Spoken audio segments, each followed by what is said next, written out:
Trump के मन में क्या, यह सवाल ग्लोबली घूम रहा है। आप समझ ही रहे हैं, ईरान इजराइल युद्ध बेहद भीषण होता जा रहा है। हालात है कि ईरान और इजराइल के बीच जारी जंग अपने 8वें दिन में प्रवेश कर चुकी है। दोनों ही देश एक दूसरे को मिसाइल और ड्रोन से टारगेट कर रहे हैं।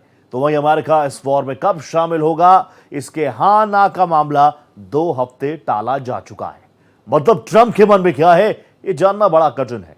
ट्रंप ने पहले ईरान को खुला चैलेंज किया, फिर 2 हफ्तों के लिए फाइनल ऑर्डर को पोस्टपोन कर दिया। मतलब उहापोह की स्थिति डोनाल्ड ट्रंप के मन में भी चल रही है। वहीं बात है, मैं हमला करूंगा भी और नहीं भी। आखिर कौन सी कूटनीतिक संभावना तलाश रहे हैं अमेरिकी प्रेसिडेंट डोनाल्ड ट्रंप।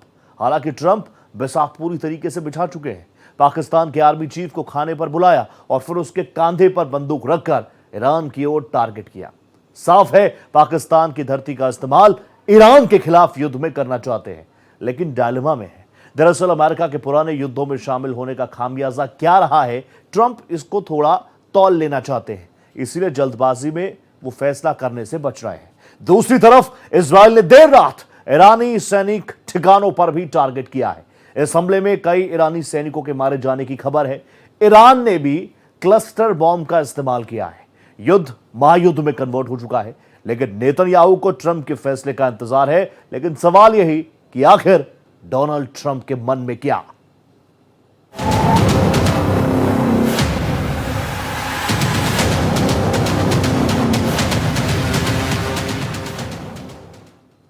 अमेरिकी प्रेसिडेंट डोनाल्ड ट्रंप ईरान के खिलाफ युद्ध को लेकर फाइनल डिसीजन लेने में एक पखवाड़े का वक्त चाहते हैं।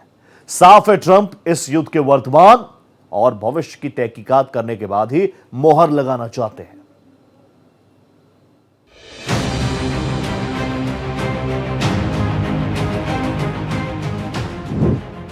दो कदम पीछे ट्रंप के मन में क्या है। पहले ईरान को खुली धमकी, फिर 2 हफ्तों के लिए टाला फाइनल ऑर्डर। मैं हमला करूंगा भी और नहीं भी। ट्रंप कौन सी कूटनीतिक संभावना तलाश रहे हैं ट्रंप। इजराइल ईरान महायुद्ध तेज। इजराइल में बार बार बज रहे युद्ध के सायरन। ईरान का वार जोरदार, इजराइल करेगा पलटवार। इजराइल ईरान के बीच युद्ध महायुद्ध में कन्वर्ट हो गया है। दोनों ओर से हमले फुल फ्लो में हैं। इजराइल के 60 से ज्यादा फाइटर जेट्स ने तेहरान में कई सैन्य ठिकानों को निशाना बनाया। वहीं जवाबी हमले में ईरान की ओर से इजराइल के कई शहरों पर मिसाइलें दागी गईं, जिसमें बीरशेबा शहर में काफी नुकसान हुआ। क्लस्टर बम ने महाभारत काल की याद दिला दी, जब अर्जुन के एक तीर से 20 खंड होते थे और 20 खंड अलग अलग कौरवों की सेना पर तगड़ा वार करते थे। हालांकि मौजूदा वार में क्लस्टर बम की मनाही है, लेकिन कौन माने, क्यों माने, जैसे भी हो, सबको बस अपनी मनमानी करनी है। अमेरिका चुपचाप वार की धार देख रहा है। G7 से जब ट्रंप अचानक समिट छोड़कर लौट आए थे, तब लगता था बात कुछ और आगे बढ़ेगी। लेकिन जब ट्रंप ने अपने सिक्योरिटी एडवाइजर से बात की, युद्ध में शामिल होने का फैसला टल गया और अब तो 2 हफ्ते टलने की बात कही जा रही है। वहीं चीन और रूस ने जिस तरह पूरे मामले पर आंखें तरेरी हैं, वो भी पूरे मामले को एक नई दिशा दे सकता है। फिलहाल ईरान के खिलाफ युद्ध को लेकर व्हाइट हाउस की प्रेस सेक्रेटरी कैरोलिन लेविट ने राष्ट्रपति ट्रंप का संदेश साझा करते हुए कहा, इस बात की संभावना है कि ईरान के साथ निकट भविष्य में बातचीत हो सकती है या नहीं भी हो सकती है। इसी आधार पर राष्ट्रपति अगले 2 हफ्तों में कोई निर्णय लेंगे। वह शांति के हिमायती हैं। वह शांति के माध्यम से शांति के सिद्धांत में विश्वास करते हैं। अगर कूटनीति की संभावना होगी तो राष्ट्रपति जरूर अपनाएंगे, लेकिन अगर ताकत दिखाने की जरूरत पड़ी तो वह उससे भी पीछे नहीं हटेंगे। ट्रंप का ईरान युद्ध में उतरने को लेकर उहापोह साफ समझा जा सकता है। ट्रंप को पता है कि ईरान से अगर युद्ध में फंसे तो वहां से निकलना मुश्किल होगा। अफगानिस्तान और इराक में अमेरिका ने काफी कुछ गंवाया है। दूसरे ट्रंप खुद को शांति के मसीहा के रूप में स्थापित करना चाहते हैं। उन्हें नोबेल शांति पुरस्कार की तलब हो गई है। यही वजह है कि भारत पाक में सीज फायर का श्रेय लेने के लिए करीब 20 बार बयान दे चुके हैं और फिर भी दुनिया उन्हें घास नहीं डाल रही है। अमेरिकी राष्ट्रपति डोनाल्ड ट्रंप ईरान पर हमले को लेकर लगातार कंफ्यूज दिख रहे हैं। कभी उनका इशारा होता है कि ईरान पर बहुत बड़ा हमला होने वाला है, पूरा तेहरान खाली करने को कहते हैं, कभी ईरान को मोहलत देते दिखते हैं। गुरुवार को एक बार फिर ट्रंप ईरान को 2 सप्ताह की मोहलत देते दिख रहे हैं, जबकि ईरान लगातार इजराइल पर हमला करता जा रहा है। इजराइल ने अपने जन्म के बाद से कभी भी इस तरह के हमले नहीं देखे थे। दुनिया भर को ऐसा लग रहा था अमेरिका बहुत जल्द खुलकर इस युद्ध में शामिल हो जाएगा, पर ऐसा होता दिख नहीं रहा है। जाहिर है सवाल उठ रहे हैं, क्या मध्य एशिया में अमेरिका कमजोर पड़ रहा है? ट्रंप की नीतियों और बयानबाजी में विरोधाभास क्यों? ईरान के साथ समझौते की बात भी और सैन्य कार्रवाई का समर्थन भी। ईरान को परमाणु समझौते के लिए 60 दिन पूरे, पर फैसला नहीं। जाहिर इन बातों के चलते ट्रंप ने खुद को बहुत जटिल बना लिया है। दुनिया यही पूछ रही है कि ट्रंप के मन में क्या है। Bureau report, Bharat express. अब आइए एक और रिपोर्ट आपके सामने रखता हूं, जिसमें ट्रंप के ईरान के खिलाफ युद्ध में उतरने को लेकर वजहों की पड़ताल की गई है। आप भी देखिए और समझिए। ट्रंप का फैसला टला, ईरान से युद्ध, कौन है विरुद्ध? अमेरिकी सर्वेक्षण में ईरान से युद्ध से किनारा, 60% लोग नहीं चाहते ईरान से युद्ध। ईरान ने ट्रंप की धमकी की खारिज। ट्रंप के ईरान के खिलाफ उतरने को लेकर अनिश्चितता की तमाम वजहें हैं। अमेरिका के एक ताजा सर्वेक्षण के मुताबिक अमेरिका में गाजा युद्ध को लेकर जनता की राय में बड़ा बदलाव हुआ है। 59% लोगों ने गाजा में इजराइल की कार्रवाई को नरसंहार बताया है। नेतन्याहू पर गिरफ्तारी वारंट को लेकर समर्थन दिया है। 65% लोगों का नेतन्याहू पर अंतर्राष्ट्रीय गिरफ्तारी वारंट का समर्थन किया है। अमेरिका की जनता नहीं चाहती ईरान इजराइल युद्ध में सैन्य दखल। डेमोक्रेट, रिपब्लिकन और निर्दलीय सभी में युद्ध विरोधी भावना है। बहरहाल ईरान के खिलाफ युद्ध में उतरने को लेकर ट्रंप की अनिश्चितता के पीछे कई कारण हैं। दरअसल ट्रंप के make America great again MAGA मुहिम से जुड़े लोग इजराइल के समर्थन को लेकर विभाजित हैं। 14 जून 2025 को अल जजीरा लिखता है कि मार्जोरी टेलर ग्रीन और चार्ली कर्क जैसे उनके समर्थक मध्य पूर्व में युद्ध के खिलाफ हैं। ट्रंप का कोई भी समर्थक ये नहीं चाहता है कि देश युद्ध में फंसे, क्योंकि ये अमेरिका फर्स्ट सिद्धांत के विपरीत है। ट्रंप की अनिश्चितता इस आंतरिक दबाव को दर्शाती है, क्योंकि वो अपने समर्थकों को नाराज नहीं करना चाहते। इससे भी खास बात है कि डोनाल्ड ट्रंप की इजरायली प्रधानमंत्री बेंजामिन नेतन्याहू से भी नहीं पड़ती है।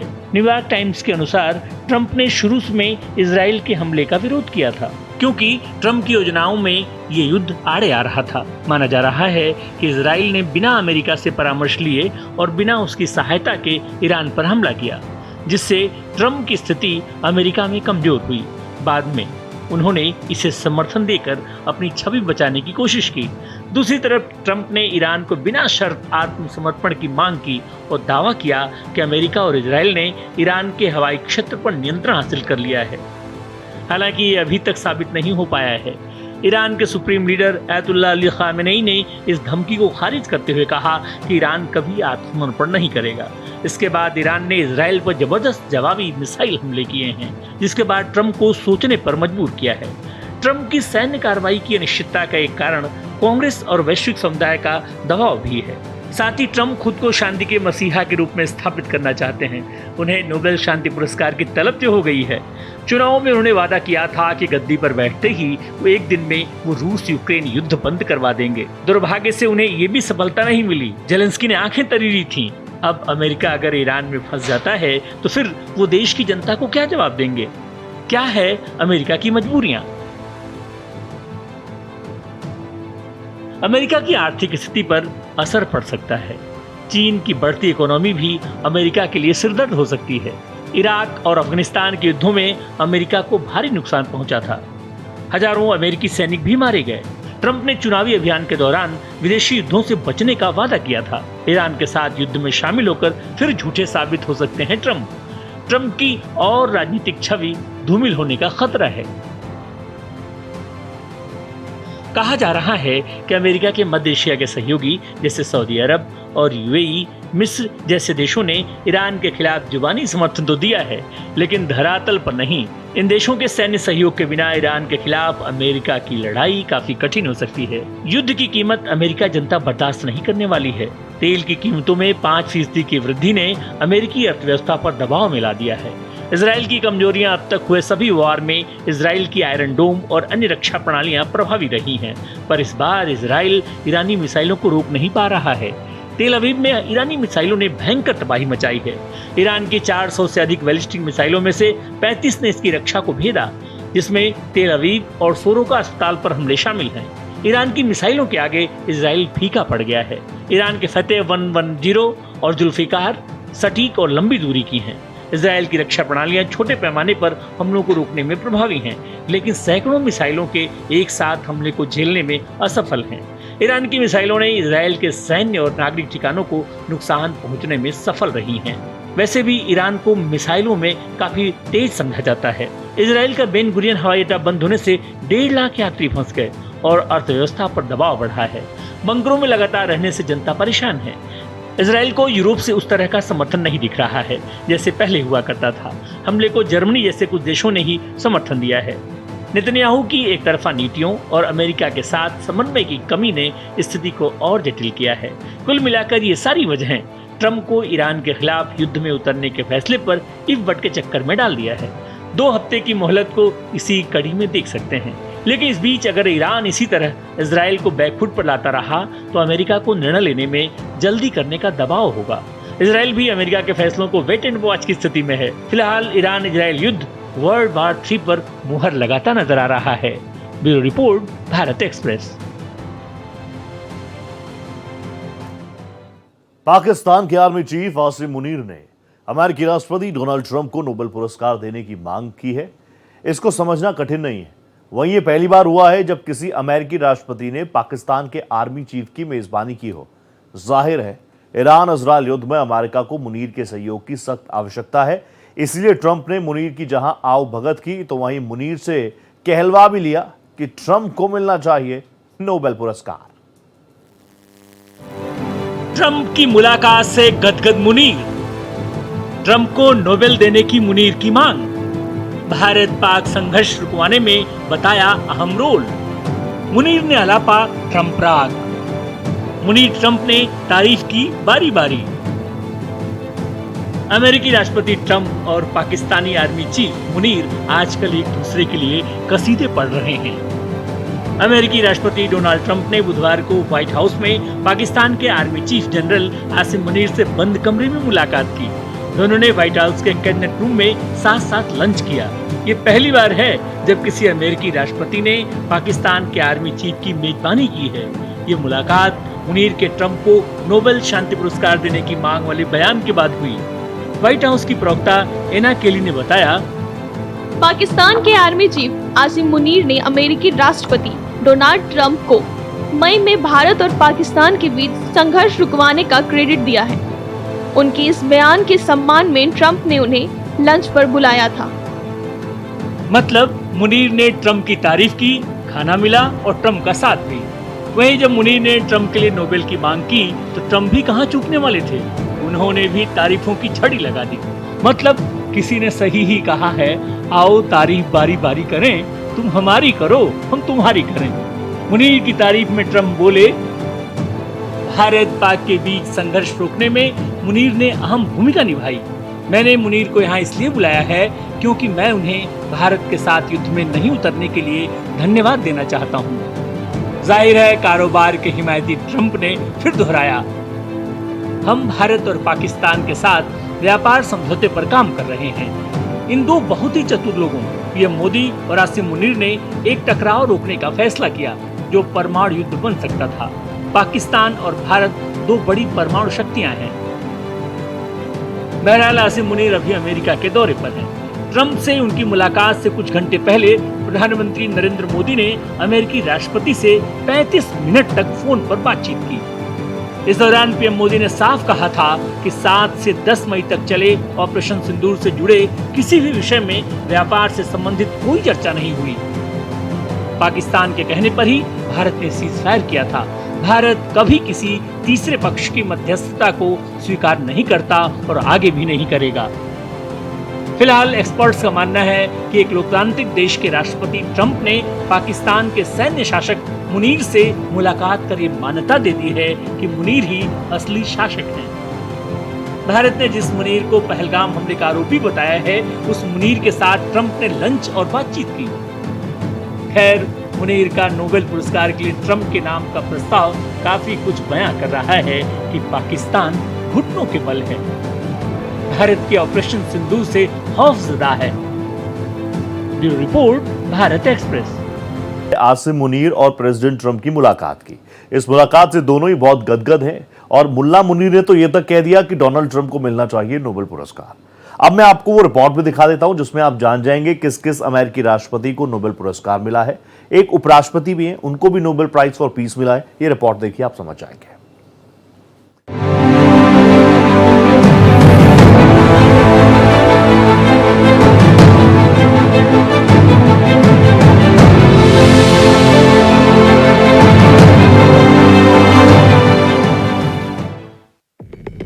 ट्रंप चाहते हैं नोबेल। ट्रंप को नोबेल देने की मुनीर की मांग। 4 अमेरिकी राष्ट्रपतियों को मिला है नोबेल। अमेरिकी राष्ट्रपति डोनाल्ड ट्रंप के मन में आस जगी है कि उनको भी नोबेल पुरस्कार मिले। मजे की बात है कि साल 2000 में अमेरिका के राष्ट्रपति डोनाल्ड ट्रंप को अगले साल के नोबेल शांति पुरस्कार के लिए नामित किया गया था। नॉर्वे के एक सांसद ने इजराइल और यूएई के बीच ऐतिहासिक शांति समझौते में अहम भूमिका के लिए ट्रंप को नामित किया था। खैर, उनको नहीं मिला था। अब इस नई पारी में ट्रंप नोबेल पुरस्कार पाना ही चाहते हैं। अब जरा एक नजर डालते हैं कि अमेरिका के किन किन राष्ट्रपतियों को नोबेल पुरस्कार मिला है। खास बात है कि नोबेल पुरस्कार पाने वालों में एक अमेरिका के उपराष्ट्रपति भी रहे हैं। किस किस अमेरिकी राष्ट्रपति को मिला नोबेल? अभी तक अमेरिका के 4 राष्ट्रपति और एक उपराष्ट्रपति को नोबेल शांति पुरस्कार मिल चुका है। साल 1906 में थियोडोर रूजवेल्ट को पुरस्कार मिला था। थियोडोर पुरस्कार पाने वाले पहले राष्ट्रपति थे। थियोडोर के बाद साल 1920 में वुड्रो विल्सन को यह पुरस्कार मिला। वुड्रो विल्सन को प्रथम विश्व युद्ध की समाप्ति में उनके प्रयासों के लिए मिला। वुड्रो विल्सन को लीग ऑफ नेशंस के निर्माण में सहायता के लिए भी सम्मान मिला। साल 2002 में जिमी कार्टर को मिला नोबेल। जिमी कार्टर को अंतर्राष्ट्रीय विवादों के शांतिपूर्ण समाधान को लेकर यह सम्मान मिला। लोकतंत्र, मानवाधिकारों, आर्थिक सामाजिक विकास को बढ़ावा देने के लिए भी जिमी कार्टर को यह सम्मान मिला। साल 2009 में बराक ओबामा को यह अवार्ड मिला। सबकी निगाहें अमेरिका का अगला स्टेप क्या? शायद सुपर पावर्स भी इस बात का इंतजार कर रहे हैं, यानी रूस और चीन भी।